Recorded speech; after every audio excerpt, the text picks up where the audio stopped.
Hi, I'm Jack Hodgins. Quick update really. This is a sort of overview of questions that are popping up and lots of things sort of appearing out on the groups as well, and the amount of people question their Phantoms.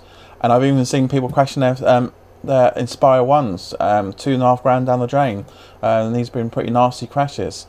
So I'll put some links and stuff on my website so you can have a look what other people are doing, what they're receiving their Phantom or the Inspire 1. So if you are getting them, fly safely, read the instructions and take your time.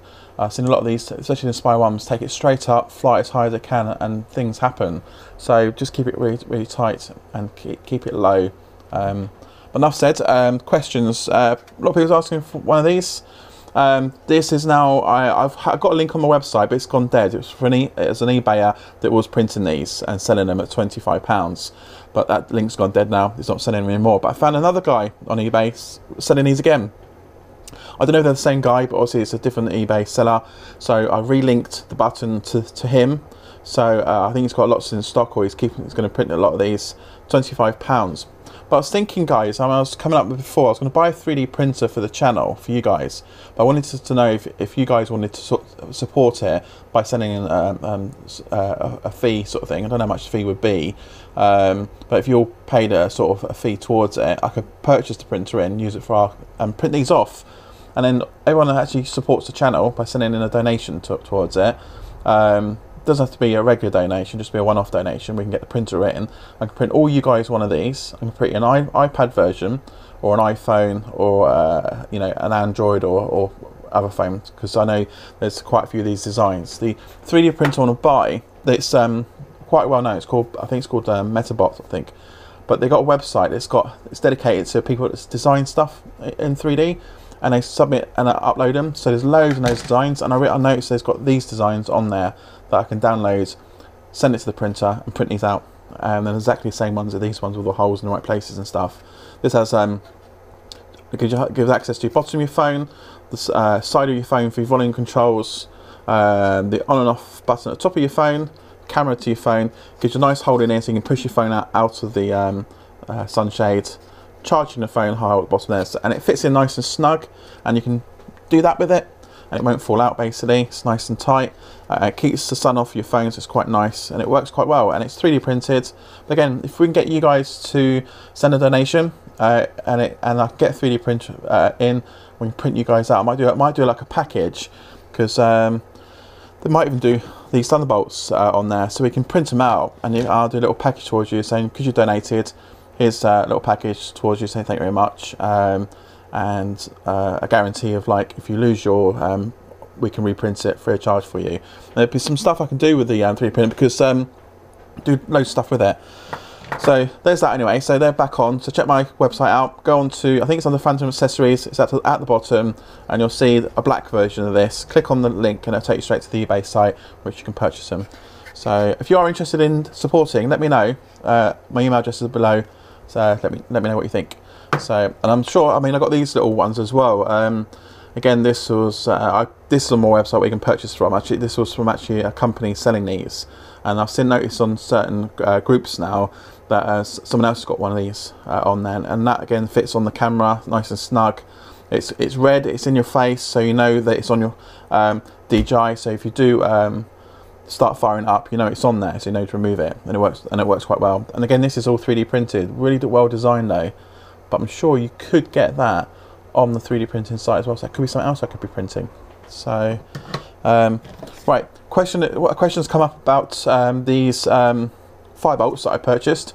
I've used them myself, and I know when you get the props, you have to screw them to your motors, or you have to take your motor screws out, put the props underneath. You have to get longer screws, because obviously these are quite thick plastic. It has to go through and into the motor.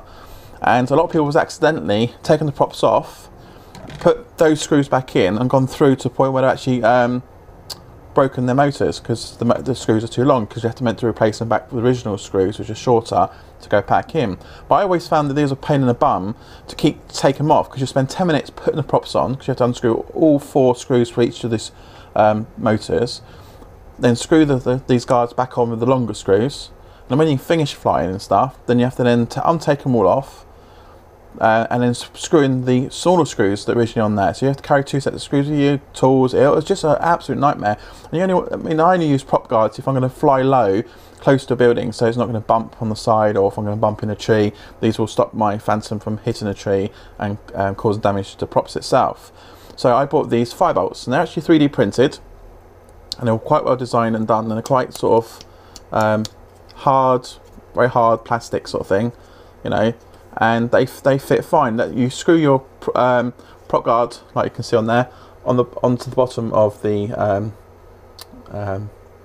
Firebolt, and then it's as simple as this is my original Phantom version 2, the original one, and they just slide in and clip at the bottom. So in the bottom, you can see you got this covers up your motor screws, and then you got 2 screws at the back, and normally takes this top part off. They actually sit in because they're quite deep holes, so they sit in snug, keeps them on there, so you can actually dangle your Phantom and it won't come out. They're snug and fit, and when you bang against the sides, it's going to stop it.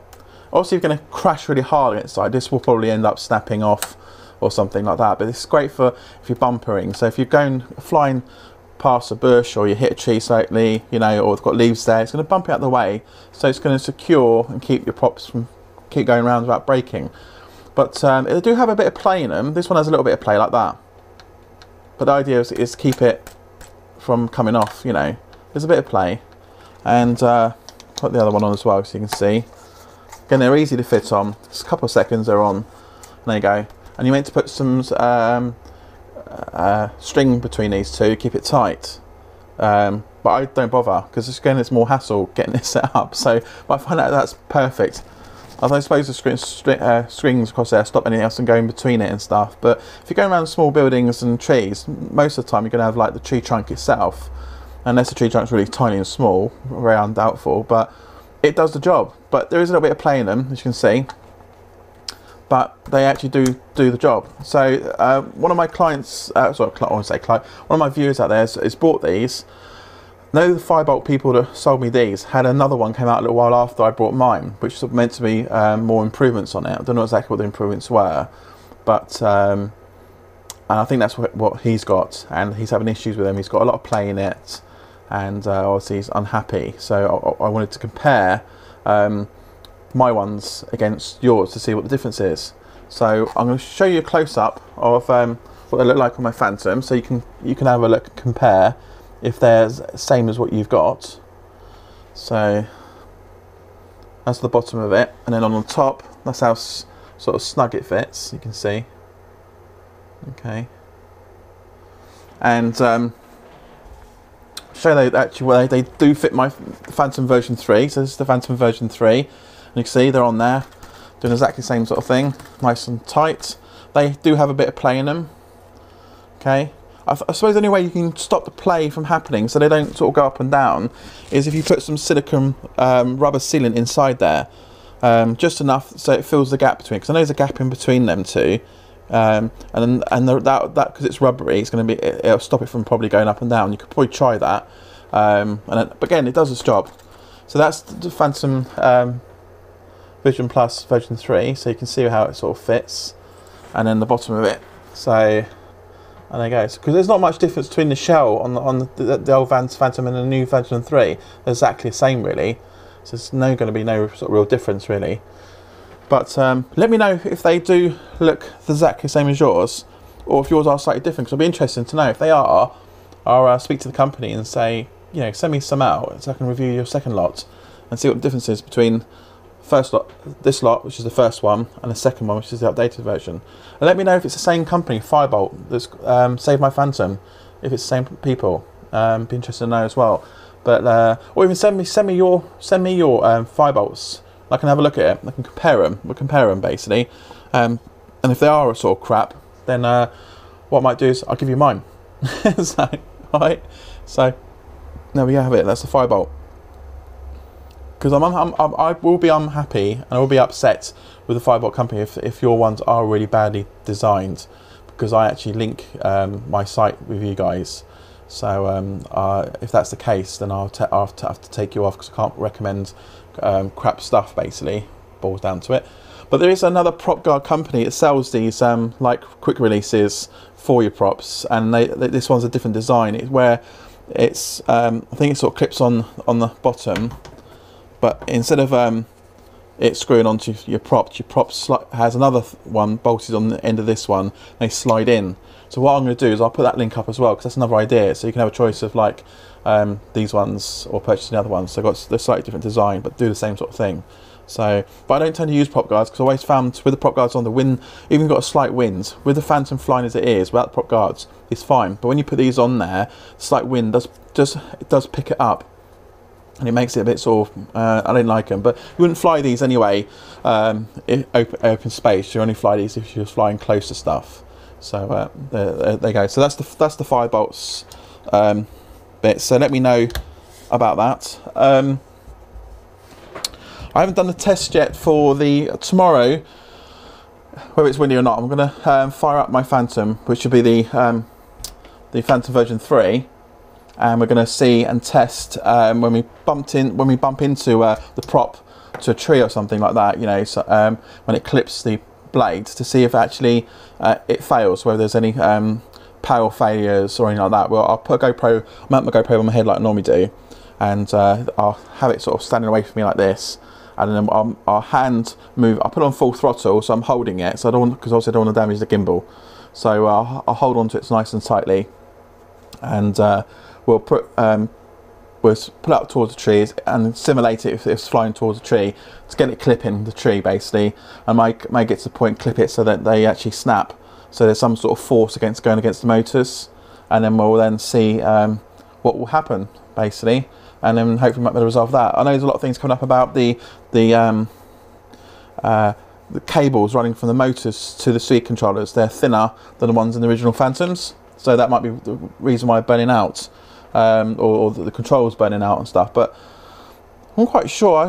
I would have thought the cable would melt if there's too much power, because the speed controller is designed to control the power going into the motor. And I would have thought if there's too much power going towards the motor, the cables would give in before the speed controller would. I would expect the cables to overheat and maybe catch fire, or maybe just melt, disconnect, and the motor fails, and then it comes crashing down. But I've not noticed any additional heat on my arms when I'm out flying anyway. But I might be just lucky. But we'll experiment with that. And I did actually email DJI on about this issue basically, and I've got nothing back. I mean, going before Christmas, I was sending lots of questions to DJI, and I was happy responding to it back, and I got some answers and stuff. But just recently, it's just got worse. I'm not responding to any of my emails, or not even acknowledging it. And the other thing that's also upset me, I was watching. I mean, it's going to upset you guys as well. I was watching the CES Expo, another channel that I subscribe to. Its name's GIMBAL. If you're watching this channel, I'm talking about you. Hope your ears are burning. He actually did. He went to Las Vegas, because obviously it's in his area, and he spoke to DJI. And apparently the Inspire ones, they set up a complete customer service, 24 hours customer service for the Inspire one. So if you've got Inspire one, got lots of questions, you've got 24 hours around the clock of technical support on the phone, by email and stuff. But he did actually say they're not doing that for the Phantom yet. But my question is, the Phantom is what started your company, if you're listening to DJI. Phantom is what built who you were, and they actually got you creating more businesses, opening up all around the world basically. So your Phantom baby was your money earner that started all this. Without the Phantom, in theory, the Inspire one, you wouldn't be able to develop or get going. So the Phantom should at least get the customer service, 24-hour customer service basically, because it is still a good selling product. Because again, not everyone has £2,500 to spend on Inspire one. But £1,000 is still quite hard work. But again, there is a lot of us out there that will spend £1,000 on the Phantom, and again, they are very popular Phantoms all around the world. So I think you should put your customer service there first, you know, and then build up to the Inspire one and so forth, because your Phantom is your money earner at the end of the day. I don't know what you guys feel. I'd like to know your comments. Comment below. So hopefully, if DJI is watching this channel, they'll be able to look at all the comments you guys are giving basically, and watching this and get an idea, you know, because the Phantom was the money earner. Without the Phantoms, I mean, at the end of the day, they were saying they had only X amount staff before they were designing the Phantom. And as soon as the Phantom launched, they grew up to like 2,000, 3,000 people, and that was in the actual launch for Inspire 1 when they was talking about it. So the Phantom was your main money earner, basically. But also, GIMBAL also spoke to him about whether there's anything new in the pipeline. But also, the guy was smiling his head off. So something's new in the pipeline, but we don't know if it's a Phantom 3 or what yet. I mean, he wasn't allowed to sort of say. But again, looking at his face and when he was talking about it, it was more grinny to get back to his, you know, his expo of the Inspire 1 than actually telling anything. So not quite sure. But I can't see much being in the pipeline for DJI, because obviously they've got the Inspire 1 out. That's going to be around for quite a few months, all new toy, still getting them shipped out to people and stuff. And it's obviously been selling quite a load of those worldwide. So I can't see sort of too much changing in April. And at the end of the day, a lot of people just literally upgraded to the new Phantom version 3. So if they do bring out Phantom 3, it might be worth leaving it till the end of the year at least, so we can get a good go at our original Phantom we've got before anything else new comes on the market. But that's just my idea. It's just my theory anyway. But I don't know what you guys think about it anyway. So yeah, we'll test that out, and I'll do a vid on that as well this week. We'll get it up online, and we'll see where it is the motors. Hopefully DJI is watching. You'll get back to my email about the cables inside that. We'll all like to know, because trouble is, I don't think, I mean, to be honest, if DJI says that it's a fault, they didn't install the correct thickness of cable, they'll have to recall them all back or replace them. I mean, talking about thousands or millions of pounds worth doing it. That's probably why they're not talking about it. But if they've got a lot of repair centres around the UK, then maybe this should sort of suggest the repair centres to do a freebie or something to do this. But I'm happy just to take these out and do them myself anyway. But obviously not everyone's confident. But I've got a feeling the cables that go into the motors, they're sort of factory fitted, so I might not be able to do that on the motor side. I'll have to probably replace the motor, but I'm not sure. I'd have to take it apart and have a quick nose around it anyway. But we'll just see anyway. But yeah, I've got some more videos coming up after, because a lot of people are asking about calibration, the EMU and all that sort of stuff. So I want to touch base with that on separate videos. That's always on my website for you to access with, which tells you how to calibrate the controller. If you how to rebind back to your Phantom. I'm going to do one about the Wi-Fi. So if you have to change your Wi-Fi bit on your remote controller, how to rebind that back as well. And obviously the other important thing, if you crash your Phantom, whether it's a small crash, big crash, always recalibrate the IMU. And if you're buying your Phantom for the very first time, it's out of the box, I would calibrate the IMU straight away before you even start flying it. Because if it's out of balance, or it's been knocked in transit, basically it will put the IMU out. I also noticed as well, when I was actually doing a video on the IMU, I was calibrating, but my Mac kept crashing out, so I'm going to redo that again this week. But I noticed that when this Phantom was switched on and it didn't have any motors up, the IMU itself, the flight control, was getting hot, and I actually got a warning on the app to say it's too hot, shut it off. So I'm wondering if that could be another issue as well that not looked at. Yeah, we're all looking at the speed controllers and the motors failure, but I'm wondering, because that does get hot, but I know up in the air, if you're out and about, you're going to get a lot of wind blowing through this, or air going through this. You've got air ducts around the sides and stuff, but I wonder if that's efficient enough for it to keep the flight controller cool, because the flight controller is what's got your gyro and your accelerometer in there, and if it's getting hot, and the warning I got on my app was saying shut it down, basically, that could, especially in GPS mode, that would actually make it go all funny and could make flyaways happen. So I wonder if that's an issue, because I've never seen that on the Phantom 2 before. So I might compare them. I'll get two PCs up, we'll cable links these together, we'll switch them on at the same time to see how long it takes before the warning comes up about the flight controller being too hot. We'll see if the original Phantom has the same issue with that one, or whether it is something new in here, because that'd be interesting to know too as well. So we'll try these. There's lots of stuff I can try anyway. So we'll do some vids on that, and we'll get them up online for you guys to have a look. So yeah, so just a quick update today. So just a quick change. I'm redoing my build. I did some videos way before Christmas about the soldering all my motors and the controllers for the hexacopter build.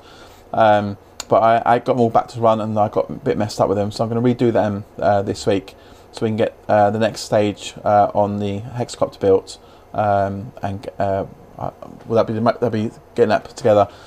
So I'm looking at speed flight controllers at the moment. Originally I was going to put the DJI one in there, but I'm going to look at some other ones, see what other options we've got as well. and then compare the differences. But I want something really simple. I don't have to spend hours trying to program or set up. Something really simple anyway. So I will get that done, and then obviously I'll let you guys. I'll do a video on it as well, so we can get that next stage done. And hopefully when this gets a bit more not so windy days, I'll be able to get that completed and get it flying with, and then we can start announcing the competition for it. So but yeah, so until next time, be safe. Remember, if you just bought your Phantoms for the first time, calibrate the EMU, check your calibration on your controllers are all up to date with the software, make sure the latest firmware is on there and you're running the latest software on there as well. If you're running a PC, make sure you install the driver first before installing the assistant software. If you're Mac, you don't only have to worry about the assistant software. Make sure you're on 3.6, which is the latest version for Mac and PC.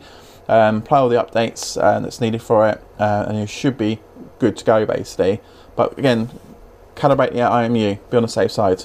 And when you first start flying, keep it low. Keep it low for at least 3-4 flights for you so you feel confident. I've seen people fly way up above their heads and literally gone AWOL based with them, and they've lost them, crashed them, burned them out, dropped them in water and things like that, you know. So if you've got £1,000, treat it with respect. All right. So until next time, have fun and fly safe. Cheers.